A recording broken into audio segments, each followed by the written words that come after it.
Praise lord, హల్లెలూయా, స్తోత్రం.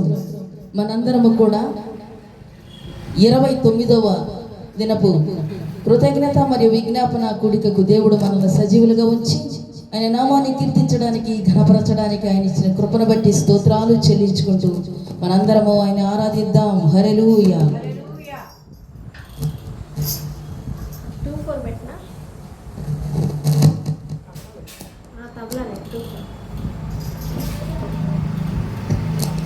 హల్లెలూయా. స్తుతించెదను నిన్ను నేను మనసారా, భజించెదను నేను నిన్ను దినదినము అనే పాట పాడుకుందాం. చప్పట్లు కొట్టుకుంటూ ఆయన నామాన్ని ఘనపరుద్దాం.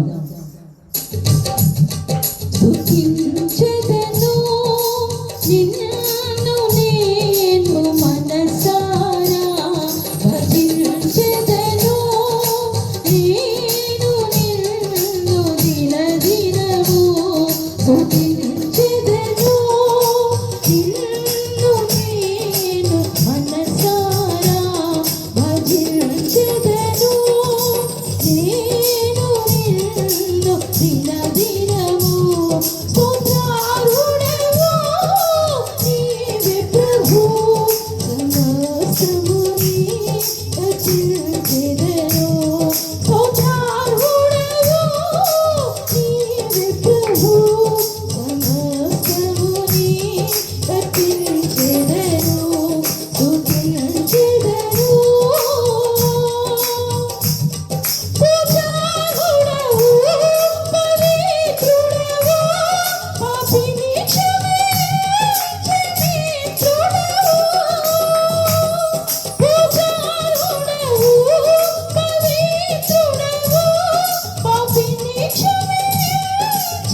హల్లెలూయా, స్తోత్రం. మరొక కీర్తన ద్వారా అందరం ఆయన నామాన్ని ఘనపరుచుకుందాం. అందరూ నన్ను విడిచిన నీవు నన్ను విడివనంటివే, నా తల్లియు నీవే నా తండ్రియు నీవే అని పడుకుందాం. హల్లెలూయా.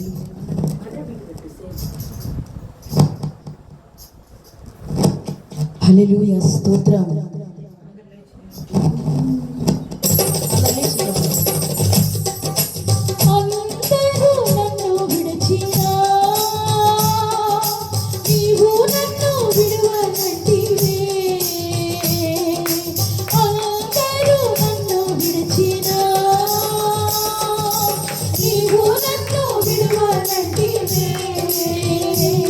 నా తల్లియు నీవే, నా తండ్రియు నీవే.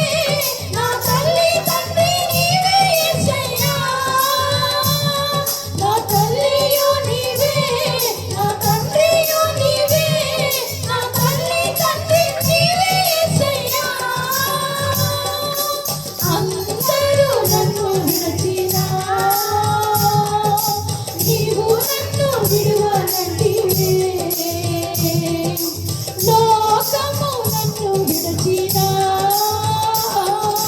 నీవు నన్ను విడువనంటివే. లోకము నన్ను విడిచినా నీవు నన్ను విడువనంటివే. నా బంధువు నీవే, నా మిత్రుడా నీవే, నా బంధు మిత్రుడా నీవే యేసయ్యా. నా బంధువు నీవే, నా మిత్రుడా నీవే, నా బంధు మిత్రుడా నీవే యేసయ్యా. అందరూ నన్ను విడిచినా నీవు నన్ను విడువనంటివే. వ్యాధులు నన్ను చుట్టినా, బాధలు నన్ను ముట్టినా, వ్యాధులు నన్ను చుట్టినా, బాధలు నన్ను ముట్టినా. నా కొండయు నీవే, నా కోటయు నీవే, నా కొండ కోట నీవే యేసయ్యా. నా కొండయు నీవే, నా కోటయు నీవే, నా కొండ కోట నీవే యేసయ్యా. అందరూ నన్ను విడిచినా నీవు నన్ను విడువనంటివే. నేను నిన్ను నమ్ముకొంటిని, నీవు భయపడకంటివే. నేను నిన్ను నమ్ముకొంటిని, నీవు భయపడకంటివే. నా తోడుయు నీవే, నా నీడయు నీవే, నా తోడు నీడ నీవే యేసయ్యా. నా తోడుయు నీవే, నా నీడయు నీవే, నా తోడు నీడ నీవే యేసయ్యా. అందరూ నన్ను విడిచినా నీవు నన్ను విడువనంటివే. అందరూ నన్ను విడిచినా నీవు నన్ను విడువనంటివే. నా తల్లియు నీవే, నా తండ్రియు నీవే, నా తల్లి తండ్రి నీవే యేసయ్యా. నా బంధువు నీవే, నా మిత్రుడా నీవే, నా బంధు మిత్రుడా నీవే యేసయ్యా. నా కొండయు నీవే, నా కోటయు నీవే, నా కొండ కోట నీవే యేసయ్యా. నా తోడుయు నీవే, నా నీడయు నీవే, తోడు నీడ నీవే యేసయ్యా.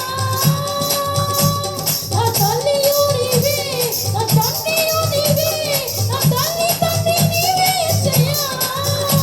నా తల్లియు నీవే, నా తండ్రియు నీవే, నా తల్లి తండ్రి నీవే యేసయ్యా. నా కొండయు నీవే, నా కోటయు నీవే, నా కొండ కోట నీవే యేసయ్యా. నా తోడుయు నీవే, నా నీడయు నీవే, నా తోడు నీడ నీవే యేసయ్యా. నా తోడు నీడ నీవే యేసయ్యా. నా తోడు నీడ నీవే యేసయ్యా. నా తోడు నీడ నీవే యేసయ్యా. నా తోడు నీడ నీవే యేసయ్యా. నా తోడు నీడ నీవే యేసయ్యా. నా తోడు నీడ నీవే యేసయ్యా. నా తల్లి తండ్రి నీవే యేసయ్యా. నా తల్లి తండ్రి నీవే యేసయ్యా. హల్లెలూయా, హల్లెలూయా, హల్లెలూయా, హల్లెలూయా, హల్లెలూయా, హల్లెలూయా. పరిశుద్ధాత్మ దేవుడు మన మధ్య సంచారం చేయుచుండగా ఆయన ఆత్మతో ఆరాధించడానికి అనిపించిన కృపను బట్టి వందనాలు స్తోత్రాలు చెల్లించుకుందాం. నూతనమైన దినాన్ని మన జీవితంలో ఇచ్చి నూతనమైన నెలలో 2వ తారీఖున మన సజీవులుగా ఉంచిన గొప్ప దేవునికి స్తోత్రాలు చెల్లిద్దాం. హల్లెలూయా, హల్లెలూయా, హల్లెలూయా, హల్లెలూయా. స్తోత్రం, స్తోత్రం, స్తోత్రం, స్తోత్రం, స్తోత్రం. పరిశుద్ధాత్మ దేవుడా మీకు స్తుతులయ్యా, స్తుతులయ్యా. స్తోత్రాలు, స్తోత్రాలు. ఆరాధిద్దాం, ఆరాధిద్దాం, స్తుతిద్దాం, నోళ్ళు తెరిద్దాం. అందరము కూడా కళ్ళు మూసుకొని ఆకాశం ముందున గొప్ప దేవుని ఆరాధిద్దాం, ఆరాధిద్దాం. హల్లెలూయా, హల్లెలూయా, హల్లెలూయా. స్తోత్రం. గొప్ప దేవ మీరు మా మధ్యకు రండి నాయన, మీరు మాట్లాడండి నాయన. ఇదిగో ఒక్కొక్కరిని తాకండి నాయన. నాయన మీకు వందనాలు స్తోత్రాలు. కృప కృప కృప యేసయ్యా మీకు వందనాలు స్తోత్రాలు. గొప్ప దేవా మీకు స్తోత్రాలు. పరిశుద్ధాత్మ దేవుడా మీకు స్తుతులు స్తోత్రాలు చెల్లించుకుంటూ ముందున కార్యక్రమం అంతా మీ చేతులకు అప్పగించుకుంటూ యేసయ్య ఘనమైన నామములో ప్రార్థించి అడిగి వేడుకుంటున్నాను పరమ తండ్రి.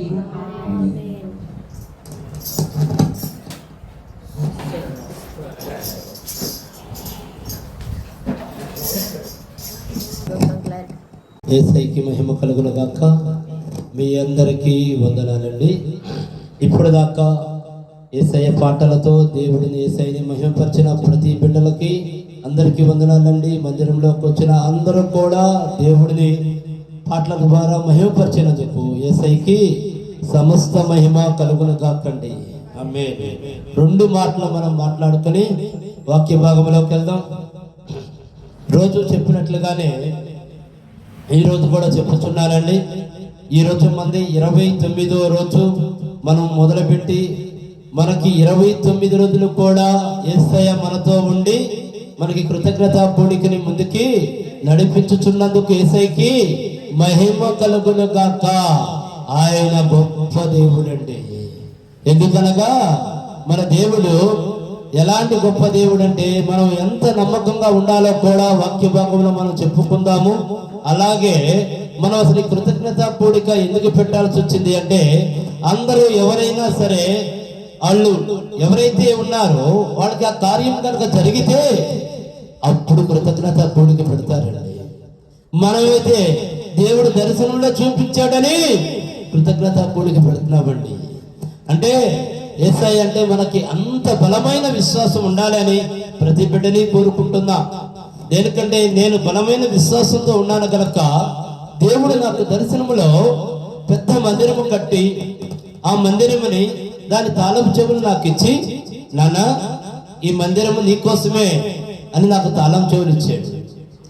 ఇది నిజమే, నాకు దేవుడు చూపించింది నాకు నిజమే అని నేను ముందుగానే కృతజ్ఞత కోడికలు పెట్టుకుని ఉన్నాను. ఇవాళకి 29వ రోజు దేవుడు అద్భుతంగా జరిపించుచున్నాడు. యేసయ్యకి మహిమ కలుగును గాక. 40 రోజుల్లో దేవుడి కార్యం చేశాడని నేను నమ్ముచున్నా. దేనికంటే ఆయన కార్యాలు ఎలా ఉంటాయంటే రెప్పపాటు సమయం చాలండి. మనం కన్ను మూసేలోపే అక్కడ కార్యం చేయగలిగిన దేవుడు ఆయన. అంత గొప్ప దేవుడు. అయితే నేను మిమ్మల్ని అడిగేది ఏమనగా, నాకే విధముగా అయితే మందిరం కట్టి తాళాలు ఇచ్చినట్టుగా నాకు దర్శనం చూపించాడు, మీతో కూడా నాకు చూపించి నాతో మాట్లాడిన దేవుడు మీతో కూడా ఆ మందిరానికి సహాయం చేయండి అని మాట్లాడితే తప్పనిసరిగా మీరు మందిరానికి సహాయం చేయొచ్చు, డొనేషన్ చేయొచ్చండి. దేనికంటే అలా దేవుడు ప్రేరేపణను బట్టి మీరు చేయండి. నాకు యేసయ్యపైన పరిపూర్ణ నమ్మకం. ఎందుకనంటే నాకు చూపించి నాతో మాట్లాడిన దేవుడు మీకు కూడా చూపెడతాడు. దేనికంటే ఆయన సమస్తము చేసిన దేవుడు కదా. అందుకే నేను పరిపూర్ణ విశ్వాసంతో ఉన్నాను. పరిపూర్ణ విశ్వాసంతో ఈ కూడిక పెట్టి ఉన్నాను. 40 రోజులు కృతజ్ఞత కూడిక.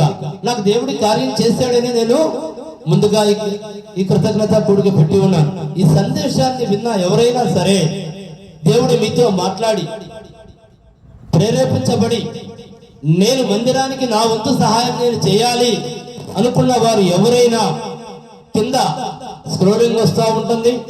మా మినిస్ట్రీ పేరు, ఫోన్ నెంబర్లు, అకౌంట్ నెంబర్లు, QR కోడ్ అన్నీ వస్తాయండి. మీరు అట్లకి డొనేషన్ చేయవచ్చు. అదే విధంగా మాకు ఫోన్లు చేసి మీరు కనుక చెప్పినట్లయితే మీకోసం మీ కుటుంబం కోసం ప్రార్థన చేస్తూ జరగవచ్చు. ఇంకోటి నేను కోరుకున్నది ఏంటి అంటే, మీ అందరూ ఎవరైనా ఈ సందేశాన్ని విన్నట్లయితే వారందరూ కూడా దయచేసి మందిరము కొరకు ప్రార్థన చేయమని అడుగుచున్నాను. మనకి ధనము కన్నా కూడా అతి ముఖ్యమైనది ప్రార్థన అవసరం, చాలా అవసరం అండి. మందిరము కట్టాలి అనుకునేది చిన్న తలంపు కాదు, అది దేవుడు ఒక మహాకృప. అందుకని నేను మీ నుండి అందరి నుండి కూడా ప్రార్థన సహాయాన్ని కోరుచున్నా.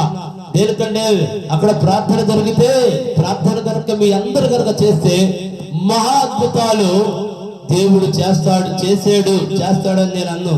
మన దేవుడు మహాద్భుతాలు చేసిన దేవుడు, ఆయన గొప్ప దేవుడై ఉన్నాడు. దయచేసి మందిరము కొరకు ఈ సందేశం ప్రతి ఒక్కరు కూడా ప్రార్థన చేయమని అడుగుచున్నాను. అదే విధముగా మీకు ప్రార్థన అవసరతల కొరకు ఏమైనా కనుక చేయాలి అనుకంటే మా ఫోన్ నెంబర్లు స్క్రోలింగ్ లో వస్తూ ఉంటాయండి. మీరు ఫోన్ చేసి మీకున్న అవసరాన్ని బట్టి కనుక చెప్పినట్లయితే మేమందరము మా సంఘం అంతా కూడా మీ కొరకు ప్రార్థన చేస్తానికి, దేవుడి దేవుళ్ళు మీకు రావటానికి మేము మా వంతు సహాయము కూడా ప్రార్థన సహాయం మేము చేస్తామండి. దయచేసి ప్రార్థన అవసరత ఉన్నవాళ్ళు ఫోన్లు చేయవచ్చు. యేసయ్యకి మహిమ కలుగును గాక. మనం వాక్య భాగంలో వెళ్దాం. ఈరోజు అంశం ఏమనగా ఆయనను ప్రేమించువారు ఆయన్ని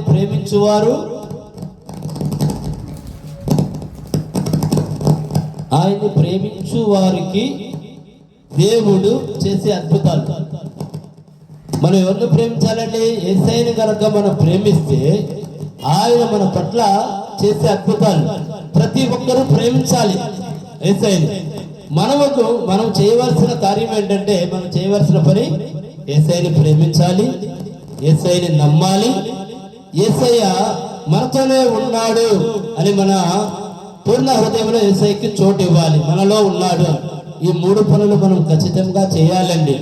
ఈ ప్రతి ఒక్క వ్యక్తి చేయాల్సిందే. దేనికంటే మనమంతా కూడా దేవుని పిల్లలం. మనమందరం కూడా మన యేసయ్య పిల్లలు. అయితే మనం ఇప్పుడు వాక్య భాగంలోకి వెళ్దాం. రోమా 8:27 చదవండి. 27 నుండి 28 వరకు. రోమా 8 అధ్యాయము 7వ వచనం దగ్గర నుండి 8వ వచనం వరకు చదవండి. 27.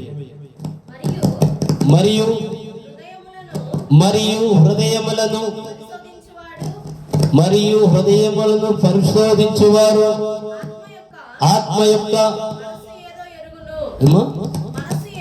ఆత్మ యొక్క మనస్సు ఏదో ఎరుగును. ఏలయనగా ఆయన దేవుని చిత్త ప్రకారము పరిశుద్ధుల కొరకు విజ్ఞాపనము చేయుచున్నాడు. దేవుని ప్రేమించు వారికి అనగా ఆయన సంకల్పము చొప్పున పిలవబడిన వారికి మేలు కలుగుటకై సమస్తమును సమకూడి జరుగుచున్నవి. ఎరుగుదము. మళ్ళొక్కసారి ప్రశ్న చదవమ్మా. 27 నుండి. మరియు హృదయములను చూడండి ఏముంటున్నాడంటే, చాలా మంది అనుకుంటా ఉంటారు. ఏమనుకుంటారు? నేనేం చేసేది కూడా ఎవరికీ తెలియదు అనుకుంటారు. ఎవరికి వారు అలాగే అనుకుంటారండి. వాళ్ళని ఆత్మ, మనకి దురాత్మ వారిని అట్లా బలపరిచింది. నువ్వు చేసేది ఎవరికి తెలుసు అంట? చెప్పండి. నువ్వు చేసేది ఎవరికి తెలుసు? ఎవరికీ తెలియదు. కాబట్టి నువ్వు ఏమైనా చేయవచ్చు అని ఆ విధంగా దురాత్మ ప్రతి ఒక్కరిని, ఏ ఒక్కరిని వదలదండి. ప్రతి ఒక్కరితో మాట్లాడుతూ ఉండిద్ది. పైకి మాట్లాడేది ఒక విధముగా ఉంటుంది, లోపల మనస్సు ఇంకొక విధముగా ఉంటుంది. దయచేసి మనం గమనించుకుంటూ ఉండాలి. ఎలా గమనించాలి? మన హృదయాల్లో ఏది ఆలోచన జరిగినా దాన్ని ఎవరు చూస్తున్నారు అని భయపడాలి? దేవుడు చూస్తున్నాడని మనం భయపడాలి. కానీ దురాత్మ బోధ ఎలా ఉంటుంది అంటే, నువ్వు ఏమైనా ఆలోచించుకో, ఎవరికి తెలిసింది? నీ మనసులోకి వచ్చి ఎవరన్నా తొంగి చూస్తారా? చూస్తాడు. చూస్తే దేవుడు ఉన్నాడు. మనకి భయం. ఏ ఆలోచన ఉన్నా కానీ ఆయన చూస్తున్నాడు అని మనం భయపడాలి. దురాత్మ ఎలా చెప్పిందంటే, నీ ఇష్టం, నువ్వేమైనా ఆలోచించుకో, నువ్వేమైనా చేసుకో, దేనికి నీ మనసు, నీ ఇష్టం, నిన్ను అడిగేది ఎవరు అని దురాత్మ బోధిస్తూ ఉంటుంది. కానీ పరిశుద్ధాత్మ ఏం చెప్తుందో మనతో, నీ హృదయాల్లో చదువమ్మా. మరియు హృదయములను పరిశోధించువారు ఆత్మ యొక్క మనసు ఏదో ఆత్మ యొక్క మనసు ఏదో. మన హృదయాన్ని ఎవరమ్మా పరిశీలించేది? మన దేవుడు. ప్రతి ఒక్క హృదయాన్ని వెతుకుతాడు. నీ హృదయంలో ఏం చెడుందో, చెడుంటే ఆయన దాన్ని కడగడానికి వెతుకుతున్నాడు, నిన్ను దూరపరుస్తానికి మాత్రం కాదండి. నీలో తప్పుంది, నీ తప్పుని సరిచేస్తానికి. నువ్వు చెడ్డ మార్గంలో వెళ్ళకూడదు. దేనికి? నువ్వు ఆయన బిడ్డవి, నువ్వు ఆయన సొత్తు. నువ్వు చెడిపోతుంటే ఆయన చూస్తా ఉన్నాడు. పోనీలే నాకేం సంబంధం అనుకోడు. అందుకే ఆయన ప్రతి ఒక్క హృదయాన్ని కూడా పరిశోధిస్తున్నాడంట. దేనికి? ప్రతి ఒక్కరు కూడా నీతిగా బ్రతకడం ఆయనకి ఇష్టమండి, చాలా ఇష్టం. మనం గనక అలా తప్పుడు ఆలోచనలు కనుక ఉంటే వెంటనే పరిశుద్ధాత్మ ఏం చేసింది? చదవమ్మా. హృదయములను పరిశోధించువాడు హృదయములను పరిశోధించువాడు ఆత్మ యొక్క మనసు ఏదో ఎరుగును. చూడండి, ఆత్మ మనసు ఏదో ఎరుగును అంటే ఆయన నుండి మనము ఏ మాత్రము కూడా తప్పించుకోలేమండి. దేనికంటే ఆయన సర్వ సృష్టికర్త అయి ఉన్నాడు, ఆయన సర్వమును చేసిన వాడై ఉన్నాడు, చేయుచున్న వాడై ఉన్నాడు. మనల్ని సృష్టించింది కూడా ఆయనే గనక దేవుడి భయంతో బతకాలి అని చెప్తున్నా.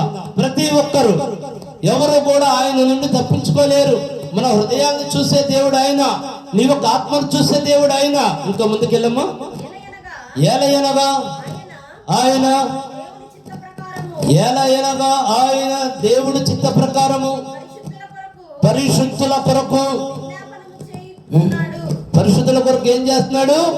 ఆయన విజ్ఞాపన చేస్తున్నాడండి. ఆయనకి పరిశుద్ధులుగా ఉన్న వాళ్ళంటే చాలా ఇష్టం.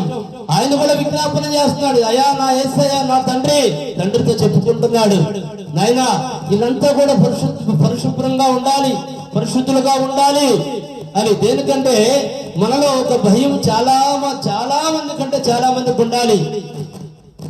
దేవుడి పట్ల భయంతో బ్రతకాలి. దేనికంటే మన దేవుడిని కనుక ముందు పెట్టుకుంటే భయం నీకు ఆటోమేటిక్ గా వచ్చింది. మనము గాని, మన ఆలోచన గాని, మన కళ్ళు గాని, మన హృదయం గాని ఏమి తప్పు చేయబడి దేవుణ్ణి ముందు పెట్టుకుంటే. దేవుణ్ణి కనుక ముందు పెట్టుకోకపోతే ఈ 3 తప్పులు చేస్తే మనిషి జీవితం ఇక అంతే. పాపాల్లో మునిగిపోవడమే, తప్పుల్లో మునిగిపోవడమే. దొంగలుగా అయిపోతారో, దోషులుగా అయిపోతారో, జైలుపోలైపోతారో తెలియదండి. ఈ 3 కంట్రోల్లో పెట్టుకోవాలి. కన్నును కంట్రోల్లో పెట్టుకోవాలి, పాపం చేయకూడదంటే. తర్వాత ఆలోచన కంట్రోల్ పెట్టుకోవాలి. 3వది మనసుని కంట్రోల్లో పెట్టుకోవాలి. ఈ 3 కంట్రోల్లో మనం కనుక పెట్టుకున్నట్టయితే దేవుడి దృష్టికి మనం చాలా ఇష్టలుగా ఉంటాం. దేనికి? ఆయన ఎవరిని ప్రేమిస్తారో ఇప్పుడు మనం ముందుకెళ్దాం. ఇంకా ముందుకెళ్ళమ్మా. దేవుని ప్రేమించు వారికి అనగా ఆయన సంకల్పము చొప్పున. చూడండి ఏమంటున్నాడు? దేవుణ్ణి కనుక ప్రేమిస్తే ఆయన సంకల్పం చొప్పున ఏమంటున్నాడు? ఇంకా ముందుకెళ్ళమ్మా. ఆయన సంకల్పం చొప్పున పిలవబడిన వారికి ఒక్క నిమిషం. ఆయన సంకల్పంతో పిలువబడ్డ వారికి ఏం కలిగింది? మేలు కలిగింది. మేలు కలుగుటకాయ అంటే ఒక విషయం ఏంటి? మనము గనక దేవుడిని ప్రేమిస్తే ఆయన సంకల్పం చొప్పున వీళ్ళకి ఏం కలిగిందంటే మేలు కలుగుటకాయ. చూడండి ఏమంటున్నాడు? మన ఒక్క నిమిషం అమ్మ. అంటే ఎక్కడ నుండి వస్తుంది? మనం నీతిగా ఉండి దేవుడిని ప్రేమించాలి. అప్పుడు ఏం జరిగింది? ఆయన సంకల్పం అంటే ఆయన దృష్టి, ఆయన మనతోనే ఉంటాడు. ఆయన సంకల్పం చొప్పున మనకి ఏం కలిగింది? మేలు కలుగుటకై సమస్తమును సమకూడి జరుగుతున్నవి. నిజంగా ఒక చిన్న విషయం చెప్తున్నాను. మనము దేవుడు భయభక్తులతో, దేవుడి పైన యేసయ్య పైన ప్రేమతో మనం ఏం పెట్టుకున్నామమ్మా? కృతజ్ఞత కూడిక పెట్టుకున్నాం. దేవుడు ఏం చేస్తున్నాడు? సమస్తమును సమకూడి జరిపిస్తున్నాడు ఆయన. మనం ఏమైనా ఆలోచన చేస్తున్నామా? ఈ 40 రోజులు నిజంగా మానవులుగా కనుక మనం ఆలోచిస్తే నేను ఇంత భారీ ఎత్తున నేను పెట్టుకున్నాను అని ఆలోచన ఉంటుంది. కానీ నేను ఆయన్ని ప్రేమిస్తున్నాను కనుక నాకు ఆ ఆలోచన లేదు. కానీ ఇక్కడ దేవుడు ఏమంటున్నాడు? నడిపించేది నేను. ఏమా? దేవుని ప్రేమించు వారికి దేవుణ్ణి ప్రేమించే వారికి అనగా ఆయన సంకల్పం చొప్పున పిలువబడిన వారికి పిలవబడింది. అంటే అనేక మంది వస్తారమ్మా, కానీ ఆయన సంకల్పంతో పిలిచబడేవారు కొందరే. దేనికంటే అందరూ వస్తారు, కానీ ఇక్కడ మనము గమనించాలి, అందరూ రకరకాల వాళ్ళు అందరూ వస్తారండి. కానీ నిజముగా ఆయన ప్రేమించేది ఎంతమంది? ఇక్కడ బైబిల్ వాక్యం మనతో మాట్లాడుతుంది. నిజముగా కనుక నువ్వు ప్రేమిస్తున్నావా, నిన్ను వదలనే వదలను. ఆయన సంకల్పం చదువు. ఆయన సంకల్పం చొప్పున పిలవబడిన వారికి మేలు కలుగుటకై సమస్తమును సమకూడి జరుగుచున్నవి. నీకే ఒక్కడు కూడా కొదవ చేయడు.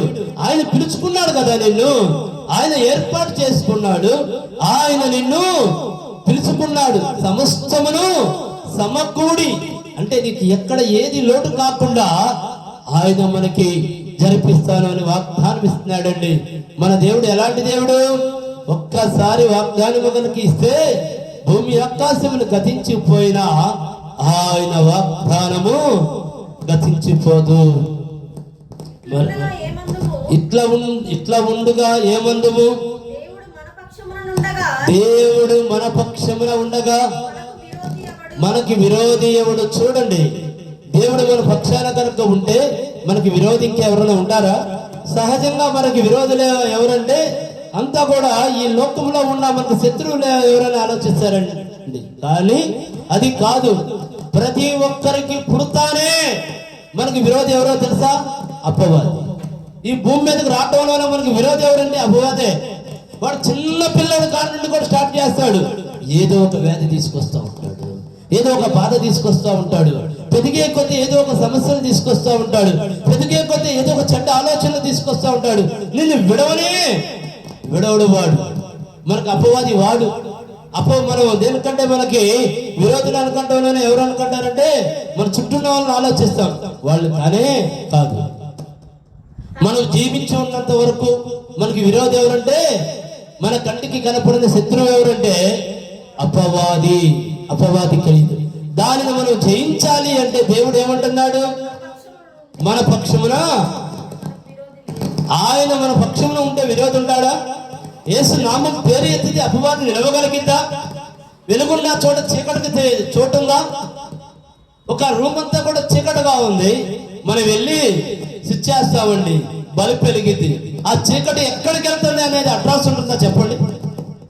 మన కళ్ళ ముందు మనం చూసిన చీకటిని బల్బ్ వేసాం, చీకటి ఎక్కడికి వెళ్ళింది? ఎవరికి తెలియని మర్మం. అలాగే మన జీవితం లోకంలో లోకానుసారం బ్రతుకుతున్నాం.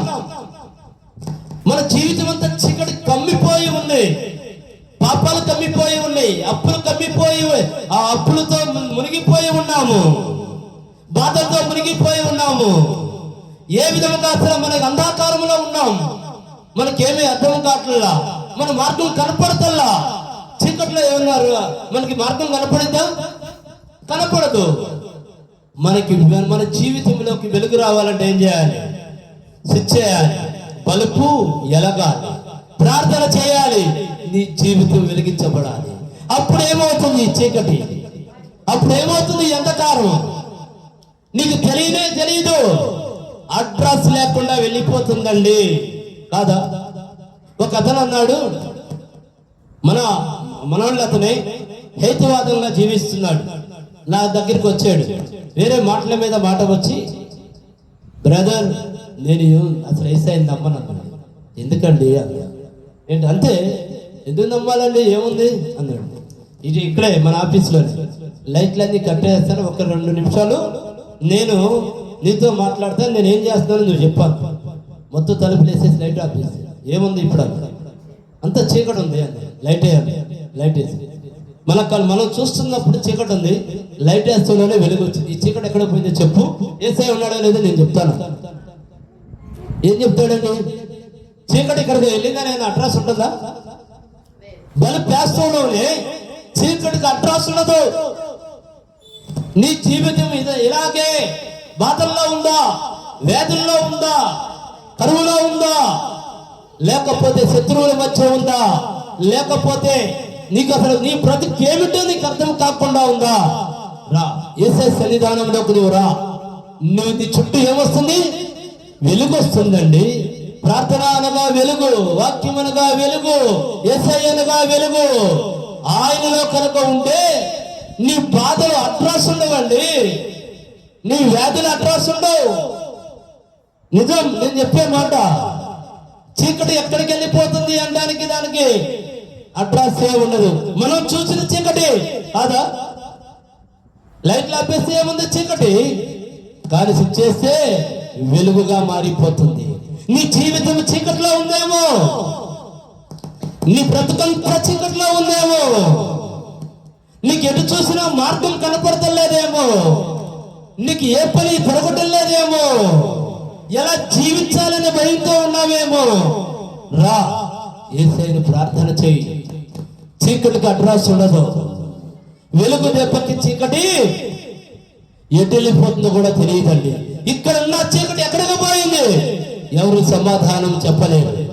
మనం చూస్తున్నప్పుడు ఉన్న చీకటి లైట్ వేస్తానని అది ఎక్కడికి వెళ్ళిందంటే ఎవరైనా చెప్పగలుగుతారా? ఫలానా ప్లేస్కి వెళ్ళిందండి, అక్కడ ఉందని. ఇక్కడ ఉన్నది ఎక్కడ పోయిందో ఎవరికి తెలియదు.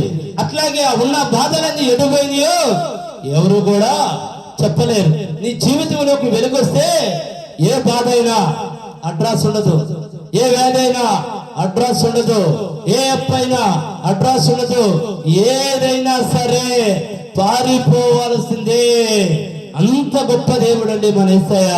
అందుకే ప్రతి ఒక్కరి జీవితంలో చీకటి అని అపవాది ఉంటుంది. ఆ చీకటి ఉండడం వల్లే మనం ప్రార్థన చేయలేకపోతున్నాం. దయచేసి గమనించండి. అంటే మనకు వచ్చే ఆలోచనలు ఎలా ఉంటుందంటే ఆ వెలుగులు కమ్మేసుకుంటూ వచ్చేస్తాయండి. అంటే ప్రార్థనా బలం నీలో తగ్గిపోతా వస్తుంది. నువ్వు కనుక మళ్ళీ మొదలు పెట్టావా ప్రార్థన, చీకటి నీ ఒక్క మనసును వదిలి నీ దేహాన్ని వదిలి పారిపోయింది. దయచేసి ప్రార్థన మనం ఎలా ఉండాలంటే ప్రార్థన వీరుల్లాగా ఉండాలి. మన ఆయుధం ఏమనగా ప్రార్థన, మన బలం ఏమనగా ప్రార్థన, మన శక్తి ఏమనగా ప్రార్థన. ప్రతి ఒక్కరు కనుక అలా ఉండి చూడండి, అందరి జీవితాలు కూడా సంతోషకరంగా లేకపోతే అడగండి, అసలు ఎంతో మనశ్శాంతిగా ఉండిద్దండి. ప్రతి ఒక్కరు బైబిల్ చదవటం, సమయం ఉన్నప్పుడు ప్రార్థన చేసుకుంటూ ఉండండి. మనం ఎంత సంతోషంగా మనం ఉంటామో మన జీవితము అంత సంతోషంగా ఉంటుంది, మన కుటుంబాలు అంత సంతోషంగా ఉంటాయి. కారణం ఏమనగా చీకటికి తావు ఉండదు కనుక. ఎల్లమ్మ ముందుకి చదువు. తన సొంత కుమారుని అనుగ్రహించుటకు వెనక తీయక మన అందరి కొరకు ఆయనని అప్పగించిన వాడు ఆయనతో పాటు సమస్తమును మనకెందుకు అనుగ్రహించడు. చూడండి ఎంత గొప్ప వాక్యమో. దేవుడు మనతో మాట్లాడుతున్నాడు. ఆయన బిడ్డనే మనకిచ్చాడు. ఎందుకు ఇచ్చాడు? ప్రతి ఒక్క హృదయం చీకటితో నిండిపోయింది, ప్రతి ఒక్కరు పాపాలతో నిండిపోయారు. అసలు ఈ లోకం ఏం జరుగుతుందో కూడా అర్థం కాని పరిస్థితుల్లో ఉంది. మనందరి రక్షణ కొరకు కాదా యేసయ్యని ఇక్కడికి పంపించింది తండ్రి? ఆయన పంపించి ఆయన రక్తము ద్వారా ప్రతి బిడ్డ జీవితానికి వెలిగించాడండి. ప్రతి బిడ్డ జీవితాన్ని ఆయన రక్తంతో కడిగాడండి కాదా? మన ఆయన బిడ్డనే రక్తం కార్చు అని పంపించినప్పుడు మనం అడిగిన సమస్తం మనకి ఎందుకేవాడు? తన బిడ్డ కన్నా ఎక్కువ మనం అడిగాయి. వాక్యం ఈ రోజు మనతో చూటుగా మాట్లాడుతుంది. దేవుడు మాట్లాడుతున్నాడు, మాట్లాడిస్తున్నాడు. ఆయన గొప్ప దేవుడు. దయచేసి ఏ ఒక్కరు కూడా బలహీనపడవద్దు. బైబిల్ మొత్తంలో అనేకమైన సార్లు ఉంది, నువ్వు భయపడకము, నేనున్నాను. ఆయన ఉన్నాడండి. మనం ఏమీ కూడా భయపెట్టలేదు. ఆయన ఉన్నాడు. ఆయన నేను ఉన్నాను నువ్వు భయపడు, నేను ఉన్నాను నువ్వు భయపడతని బైబిల్ మొత్తంలో అనేకమైన సార్లు ఉంది కాదా? అయినా మనం ఏం చేస్తున్నాం? ప్రతి ఒక్కదానికి భయపడిపోతున్నాం కాదా? భయపెడుతుంది. భయపడతల్లా మనం భయపెడుతుంది. మనం ఎందుకని వాడు భయపెడుతున్నాడు అంటే మనము మన తండ్రి చెయ్యి వదిలేదు కాబట్టి వాడు భయపెడుతున్నాడు. మనము కనుక మన తండ్రి చెయ్యి గట్టిగా పట్టుకొనుంటే వాడు మన దరిదాపుల్లో కూడా రాలేడండి. దేనికంటే మన తండ్రి సర్వశక్తి కలిగిన దేవుడు. ఆయన చుట్టూ ఆయన వెలుగులో ఉన్నాడు. ఆయన చెయ్యి పట్టుకుంటే మనము కూడా వెలుగులో ఉంటాం. ఏ బాధలు, ఏ వేదనలు, ఏ కష్టాలు కూడా మనం ఏమీ చేయలేము. దేనికంటే మనకి శరీర బలహీనత ఉందా? ఒకటే చెప్పాలి అపవాదితో. నేను డైరెక్ట్ అలాగే చెప్తా, ఈ సృష్టిలో ఉన్న ఏది కూడా నన్ను ఏమీ చేయలేదు. దేనికంటే నా పక్షముగా కూడా నేను అన్ను నాలోనే ఉన్నాడు యేసయ్య. నువ్వు నన్ను ఏం చేయగలుగుతావు? మనలోనే కదా ఉంది. మన జీవవాయువు ఎవరమ్మా చెప్పండి? యేసయ్య కదా. ఆయన ఊదిన ఈ జీవవాయువు కనుక మనలో లేకపోతే మనం జీవించి ఉండగలమా? ఈ విధముగా మాట్లాడగలమా? నేను అందుకే చెప్తాను, ఈ సృష్టిలో ఉన్న ఏది కూడా నన్ను ఏమీ చేయలేదు. దేనికో తెలుసా? నాలో ఆయన ఉన్నాడు. నాతో ఉన్నాడు కాదు, నాలోనే ఉన్నాడు. ఆయన జీవవాయువే నాలోనే ఉంది గనక నేను జీవించి ఉన్నాను. కాబట్టి నువ్వు నన్ను ఏమీ చేయలేవు. ఆయన పట్ల నేను బలమైన విశ్వాసంతో ఉన్నా, బలహీనమైన విశ్వాసంతో లేను అని నేను చెప్తాను. వాడు శోధిస్తాడమ్మా, ప్రతి ఒక్కరిని శోధించేవాడే వాడు అపవాది. వాడి శోధనలకి మీరు భయపడవద్దు. ప్రతి ఒక్కరు ఇదే మాటలండి, నేను దేవుని బిడ్డని, దేవుడే నాలో ఉన్నాడు, నువ్వు నన్ను ఏమీ చేయలేవు. ఎప్పుడైతే మనలో ఇంత బలమైన విశ్వాసం ఉంటుందో మరణము కూడా నిన్ను టచ్ చేయలేదు. వాడు అక్కడ ఆగాల్సిందే దేవుడు పర్మిషన్ కోసం. అయ్యా అతను ఆయుష్ అయిపోయింది, మరి ఏంటి నీ చిత్తం, నువ్వు చెప్తే నేను తీసుకెళ్తా, లేదా లేదు అంటే ఆగిపోవాల్సిందే. అంత బలమైన విశ్వాసం ఉండాలి మనకి. నిజమండి ఇది. మనలో ఎవరున్నారంటే యేసయ్య ఉన్నాడు. మనము కాదు, దేవుని ఒక్క ఊపిరిది, ఆయన ఊదిన జీవవాయువు ఇది.